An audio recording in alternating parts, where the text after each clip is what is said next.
Sini files അപ്പോൾ എല്ലാവർക്കും എൻ്റെ ചാനലിലേക്ക് സ്വാഗതം. ഇന്ന് നമ്മൾ സാൻഡി മാസ്റ്ററിൻ്റെ കുറച്ച് സിനിമകളെ പറ്റി 3 സിനിമകൾ വരാനിരിക്കുന്ന സിനിമയെ പറ്റിയാണ്. അപ്പോൾ പുള്ളി ഇപ്പോൾ നമ്മുടെ ലിയോയിലൂടെ ഒരു അതിഗംഭീര പ്രകടനം ഉണ്ടായിരുന്നു, നമ്മുടെ ലോകയിലൂടെ. ഇനി അടുത്തത് വരാൻ പോണത് നമ്മുടെ ബബ്ബബ്ബയാണ്.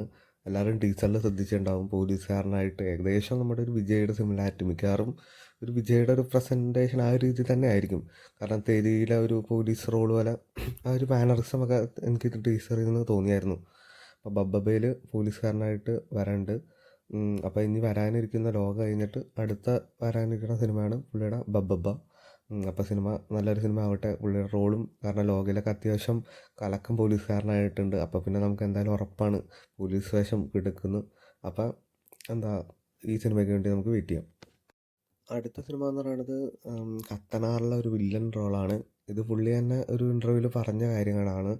അപ്പോൾ കത്തനാറിലെ ടീച്ചർ എല്ലാവരും ശ്രദ്ധിച്ച് കാണാം. അതിൽ സാൻഡിനെ കാണാനല്ല, പക്ഷേ ചെറിയൊരു നമ്മുടെ 1-2 ആൾക്കാരെ കാണാം. പക്ഷേ അതിൽ മുഖം മൂടി വെച്ചൊരു ക്യാരക്ടറുണ്ട്.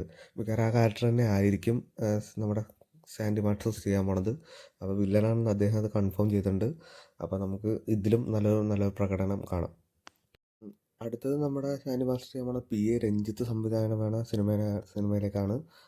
പി എ രഞ്ജിത്തിൻ്റെ മുൻ ചിത്രങ്ങളായ നമ്മുടെ തങ്കലാൻ, കാല, പിന്നെ അതുപോലെ സർപ്പട്ട പരമ്പര, അങ്ങനത്തെ അടിപൊളി ചിത്രങ്ങളുടെ ഡയറക്ടറാണ്.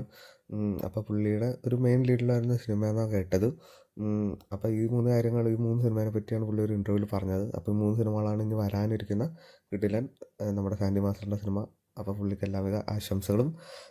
അപ്പോൾ ഇതുപോലത്തെ OTT വാർത്തകളും റിവ്യൂസും അപ്ഡേറ്റ് സിനിമ വാർത്തകളൊക്കെ ചാനൽ കാണാൻ വേണ്ടി ചാനൽ സബ്സ്ക്രൈബ് ചെയ്യുക, കൂടെ സപ്പോർട്ട് ചെയ്യുക.